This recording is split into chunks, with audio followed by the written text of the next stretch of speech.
Lieutenant Governor very much for his help and his leadership all through this. We've been working for days on the preparation for Hurricane Irene, and this, as the Lieutenant Governor mentioned, is the final preparation session, if you will. I want to thank all the members of the Cabinet who came in from all different locations all across the state, and they came in on short notice to prepare for this. We just had a series of briefings to make sure we have all the final preparation in place, and we feel confident about that. A few new announcements that I'll make at this time. First, we had a conversation with General Murphy, and we will be calling up 1,000 members of the National Guard who will be deployed in the downstate area, New York City, Long Island, and the Hudson Valley. The National Guard's people will be available to help both before in preparation work and in any repair work that's necessary after the storm actually hits. Second, we are planning to suspend all MTA, LIRR, and Metro North service at noon tomorrow. So that is the current plan on the current trajectory of the storm. That will take the equipment out of harm's way. We'll put the equipment in a position where it will be, it will facilitate bringing the equipment back online. But that should be taken into consideration when people are making their plans. Third, in the event that New York City Mayor Bloomberg or the county executives call for a mandatory evacuation of any areas. Right now there have been calls for voluntary evacuations. If the county executives or the mayor call for a mandatory evacuation, we will be in a position to assist with whatever mandatory evacuation plans. Fourth, there will be plans implemented to close bridges if the conditions warrant. The conditions warrant if winds hit approximately 60 miles per hour, which we are anticipating at this time, which would cause the closing of bridges and the closing of roadways that connect those bridges, obviously. So you're talking about the Tappan Zee Bridge, Verrazano Bridge, et cetera, and that could be a significant development, and the Department of Transportation will be focusing on that. Fifth, on Long Island, one of the major concerns that repeats in these storms is loss of power.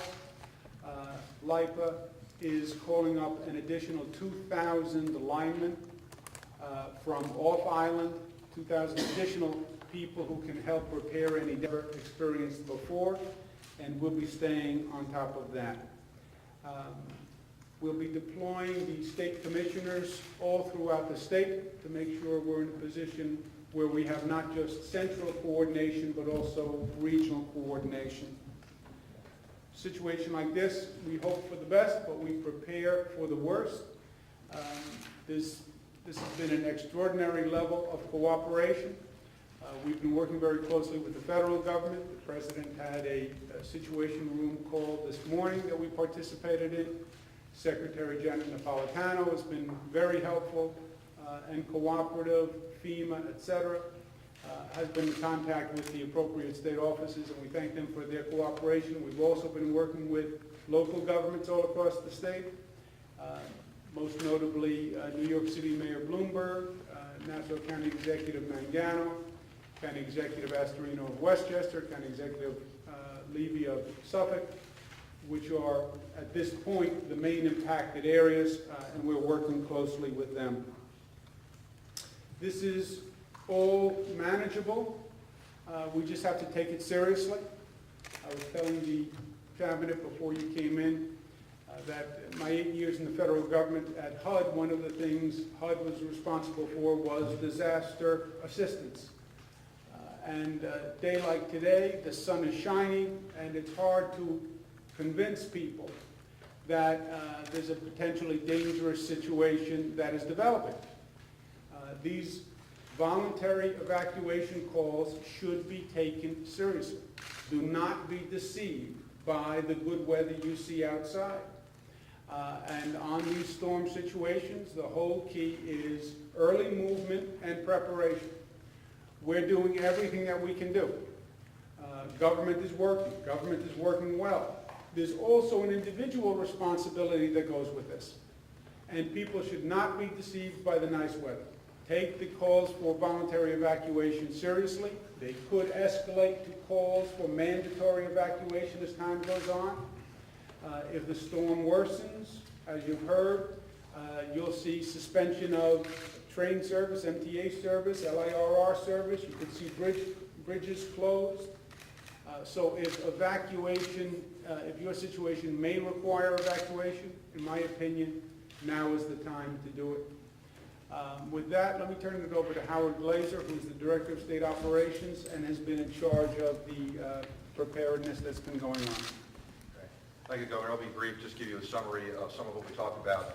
In this meeting, this is the most extensive deployment of emergency preparedness that we've had in the state in a long time. We have over 30 agencies participating. It's very complex. It's not just the 30 state agencies. It's also all of the local government agencies. And one of the things we work very hard to do is to actually co-locate with local governments, so many of the and in other regions around the state to ensure that we have a smooth and coordinated response in responding to local needs. As the Governor mentioned, we are deploying commissioners to those locations as well, including senior staff from the Governor's office. We expect Secretary Larry Schwartz, Lieutenant Governor Duffy will be moving downstate later in the day today to the New York City and Long Island regions. Commissioner McDonald is in Westchester after this meeting to be a point person at the most senior levels to make sure that we're fully represented in the field. I think you all know where the storm is. You've all seen the maps at this point. All the models are very consistent. We're looking at a fairly consistent storm track that would bring the storm, beginning to feel the effects of it later tomorrow evening with wind gusts, but the full effect of the storm in the middle of the day on Sunday. Our main concerns, in addition to wind, which as the Governor mentioned, has impacts on bridges, are flood and storm surges. If we have a storm like this hitting the metropolitan area, we have not had storm surges like this in many years. The maps that are behind the Governor, which you can get a closer look at later, give you some idea of where those storm surges are expected to hit in the metropolitan area. And they're predicting potentially 7 to 10 feet for Category 1 storm. We've also done our own modeling, and the map on the left shows you the modeling for specifically Irene in those low-lying areas, and those are the areas that we're most concerned. It is running normal service today on Friday, which is sufficient capacity to allow people to leave vulnerable areas before the suspension of service. So we're running at full capacity through the day today, and as long as we can tomorrow. The MTA will stand ready to support bus and rail service, which has to take place about 8 hours before gale force storm winds hit. Otherwise, it is not safe for people to be up on the subway platforms or for operators to be there. We're also very concerned about recovery for the transportation system, MTA, as well as other transit systems. As soon as the storm conditions allow following the event, we'll be evaluating damage and implementing a plan to restore service as soon as possible for the crossing gates so that they don't come off. If they do, you've got to have personnel there to direct traffic once you open. So it's a very complex system. That's why we need the 8 hours in advance. With regards to the bridges and tunnels, we really want to get the word out on that. We expect that if winds exceed 60 miles an hour, all of these bridges will be closed to traffic.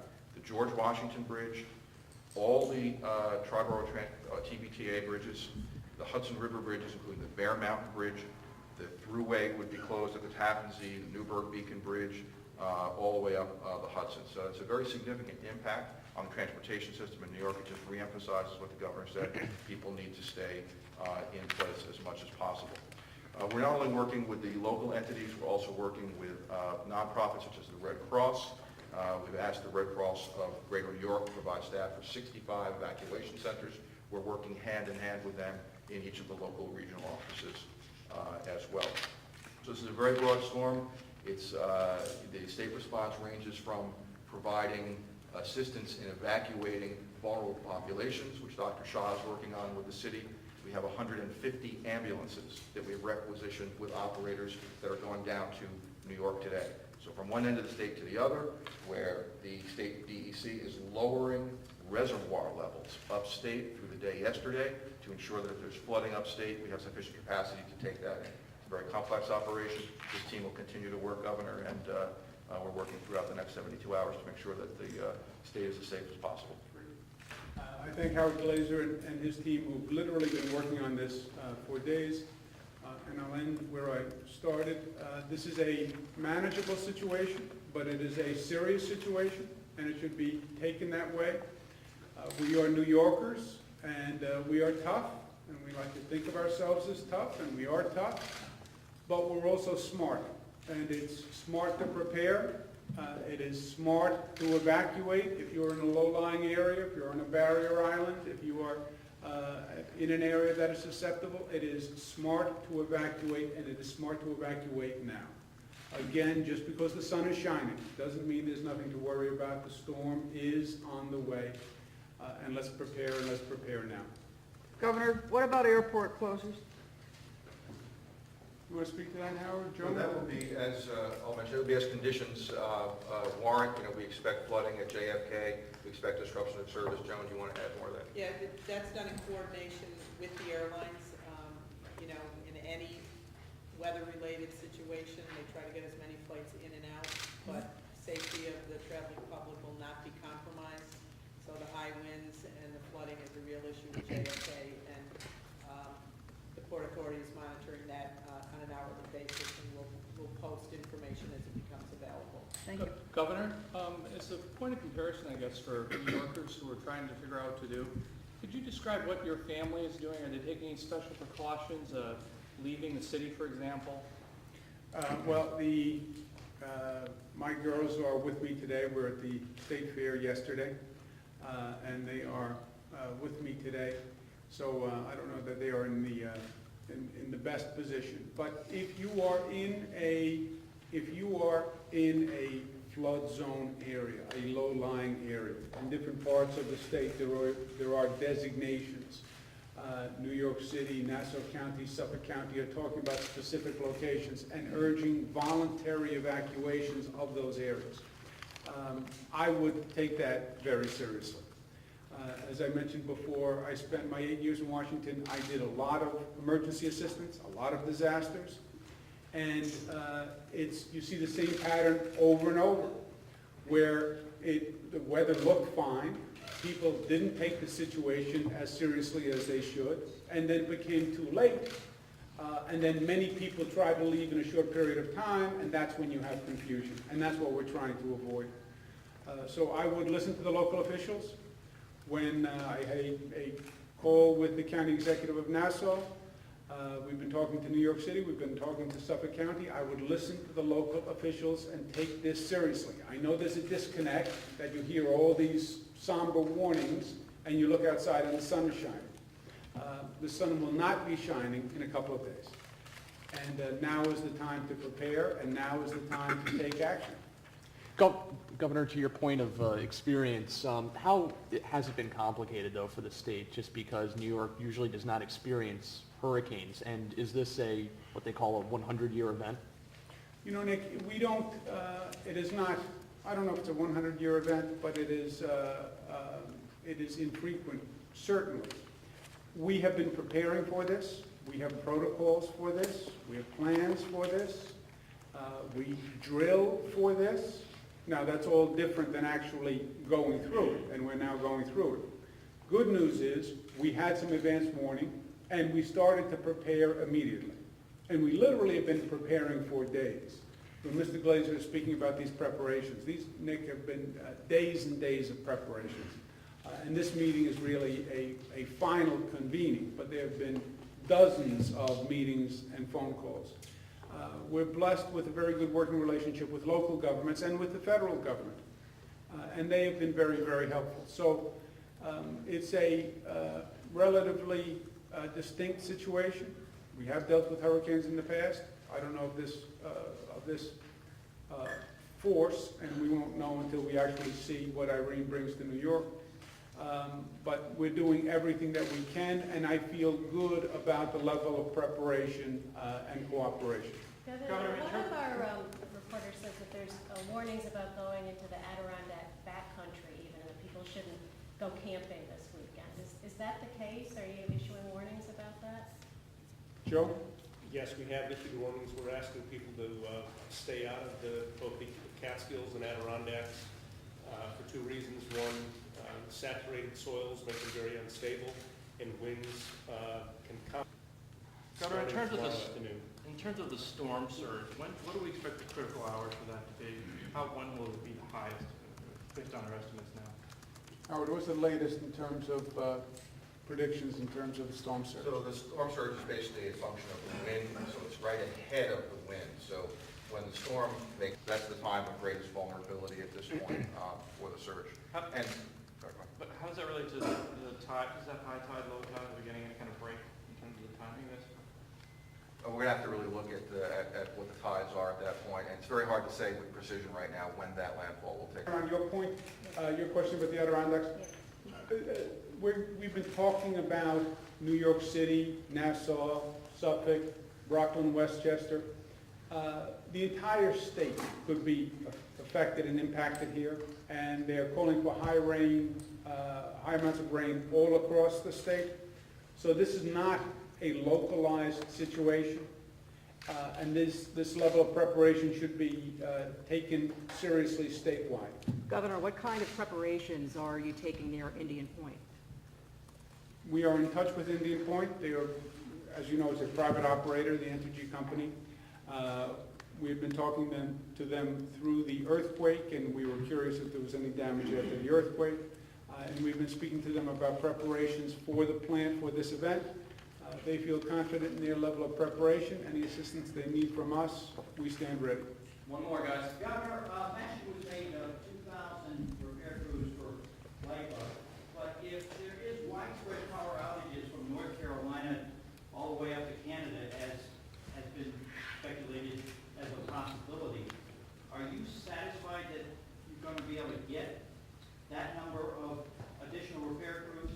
And what about the rest of the state? Yeah, I'm going to ask Pat Foy to chime in on this. He's been working with LIPA.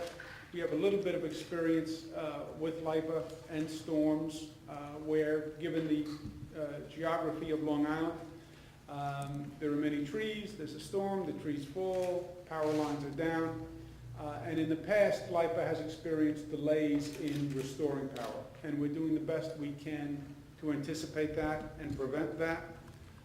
And Pat Foy has been asked to work with LIPA over the past few days. And Pat, why don't you give a... Yeah, we are confident for a couple of reasons. One is there are long-standing mutual aid assistance agreements in place with utilities. One, there are agreements with on-island and off-island contractors that are in place. And as of this morning,